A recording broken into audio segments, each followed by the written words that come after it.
Hello everyone and welcome back to Skillbaz. I am Navya and I'm back with another very interesting video. Guys, the topic for today's video is best time management technique. आज के video में मैं आपको एक ऐसी time management technique बताऊंगी जो बहुत ज़्यादा इफेक्टिव है एंड साइंटिफिकली प्रूवन भी है। इसके अलावा इस टेक्निक के बारे में बहुत सारी डिफरेंट बुक्स में भी बात करी गई है।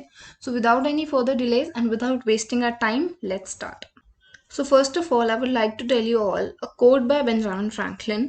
Benjamin Franklin said, "The lost time is never found again." And ये हम सब जानते हैं कि जो भी टाइम वेस्ट हो गया, हम चाहे जितनी भी कोशिश कर लें, it will never come back and this is the reality of life. So we must utilize our time very very properly. Now let's move forward.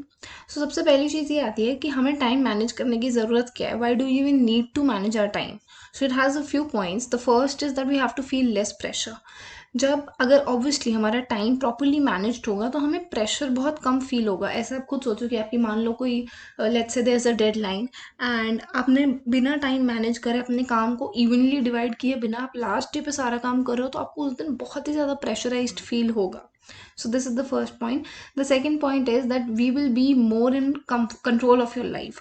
Obviously जब मान लो कि वही एग्जांपल ले लेते हैं डेडलाइन वाला, आप लास्ट डे पे कर रहे हो and last day let's say कोई इमरजेंसी आ गई, आपको कहीं जाना पड़ रहा है, कुछ उससे भी ज़्यादा इंपॉर्टेंट काम है, तो आपके पास कंट्रोल नहीं होगा. आपको दोनों में से कोई एक चीज़ को चूज करना पड़ेगा. So you won't be controlling.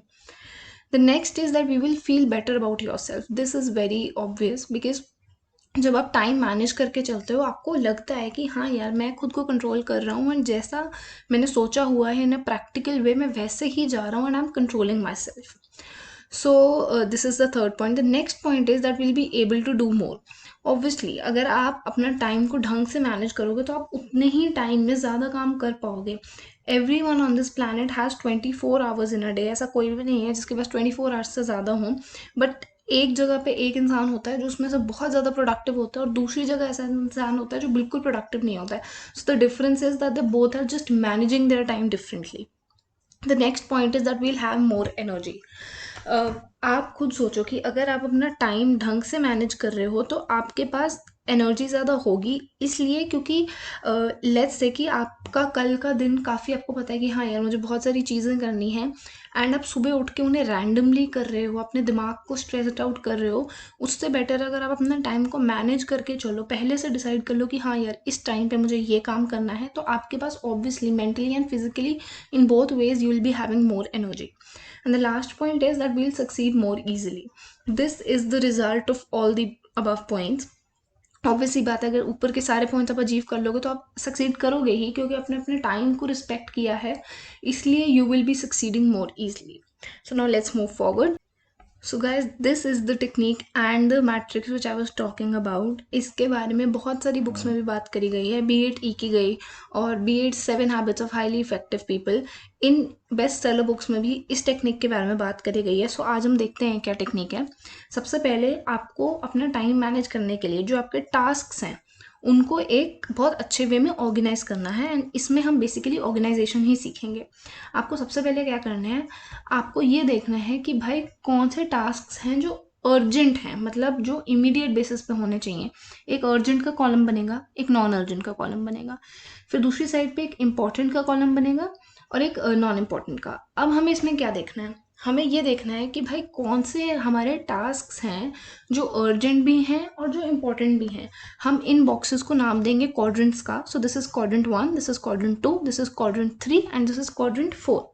अब हमें ये देखना है कि यार सबसे पहले जो है कौन से ऐसे टास्क हैं हमारे which have to be done right now, जो अर्जेंट भी हैं और जो इम्पोर्टेंट भी हैं.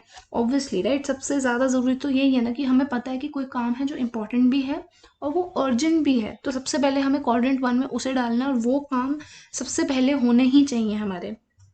इसमें ये आता है कि the tasks which are due soon which will achieve long term goals and they are your speciality. अगर obviously अगर कोई और इस काम को कर सकता है तो आप उसे दे दोगे राइट, बट यहाँ पे आपको वही काम रखना है जो आपको पता है कि सिर्फ आप ही करोगे और उन्हें अच्छे से आप ही कर पाओगे. Now the quadrant 2 is important but not urgent. Important काम है बट अभी इतने अर्जेंट नहीं है, ठीक है, अभी ड्यू एकदम नहीं है वो, तो उनको हम वो ड्यू लेटर हैं, बट वो हमारे लॉन्ग टर्म गोल को अचीव करने में हेल्प करेंगे and they are also your speciality, because अगर वो आपकी स्पेशलिटी नहीं होंगे आप उन्हें डेलीगेट करेंगे, but they are your speciality, आपको पता है आपके करने से ही सही रिजल्ट आएगा, तो ये काम आपको ही करना है, लेकिन अभी कोई जल्दी नहीं है, थोड़ा टाइम बाद ड्यू है। तो इसको आप क्या करेंगे, इसको आप स्केड्यूल करेंगे अपने कैलेंडर पे, एक परफेक्ट इसके लिए डेट निकाल लेंगे, टाइम निकाल लेंगे कि हाँ ये काम मुझे इस दिन या इस टाइम पर करने शुरू करना है। थर्ड क्वाड्रेंट आता है जो काम अर्जेंट है बट इम्पॉर्टेंट नहीं है। कुछ ऐसे बहुत सारे काम होते हैं कि let's say if you are working, कुछ ईमेल्स का रिप्लाई करना है, या मे बी कहीं टेलीफोनिक कॉन्वर्सेशंस कुछ करनी है, कहीं पे कुछ ड्राफ्ट्स वगैरह भेजने हैं, वो काम अर्जेंट है लेकिन इम्पॉर्टेंट नहीं है, और आपको लगता है कि हाँ यार मैं इस काम को ना डेलीगेट कर सकता हूँ, किसी और को दे सकता हूँ, और I can do more important stuff, तो उन कामों को आपको आगे डेलीगेट करना है। ये ऐसे काम होते हैं which are due soon, and इससे कोई ऐसा स्पेसिफिक लॉन्ग टर्म गोल आप नहीं अचीव कर रहे हैं और कोई और इसको कर सकता है। This is the most important things, if someone else can do it you have to delegate it. आप खुद मत करो वो काम, किसी और को दे दो, कोई और कर देगा आपकी जगह पे, राइट। और लास्ट हमारा क्वाड्रेंट 4 जो है, these task are neither in urgent nor they are important. ये काम वैसे भी कोई इनकी अर्जेंसी भी नहीं है कि अभी करने हैं, कोई लॉन्ग टर्म गोल नहीं मिलता और कोई और उसे कर सकता है, राइट। हमें ना ये काम अर्जेंट है और ना ही ये काम इम्पॉर्टेंट है, तो हमें ये काम खुद तो बिल्कुल ही नहीं करने। किसी और को अगर आपको लगता है कि हाँ कर सकता है, आप डेलीगेट कर दो, नहीं तो टास्क से हटा दो। अपने जो आपको काम करने हैं उनमें से वो टास्क हटा दो आप। अब इनके एग्जाम्पल्स देख सकते हैं कि क्या क्या हो सकते हैं। तो जो सबसे पहला है, the task which are urgent also and which are important also, जो क्वाड्रेंट 1 में आएंगे वो ऐसे टास्क होंगे, लेट्स से क्राइसिस हैं, कोई प्रेसिंग प्रॉब्लम्स हैं और डेडलाइन ड्रिवन प्रोजेक्ट्स हैं। अगर आपके कोई प्रोजेक्ट्स वगैरह हैं जिनमें डेडलाइंस हैं, ऑब्वियसली उनमें देखो वो अर्जेंट तो हैं क्योंकि उनमें डेडलाइन है, ठीक है, वो इंपॉर्टेंट भी हैं। The same goes with crisis हो गई, आप वर्किंग हो, मे बी कोई प्रॉब्लम्स वगैरह हैं which needs to be addressed then and there, वो इंपॉर्टेंट भी हैं एंड अर्जेंट भी हैं, तो वो क्वाड्रेंट 1 में आएंगे और उनको सबसे पहले एड्रेस करना है।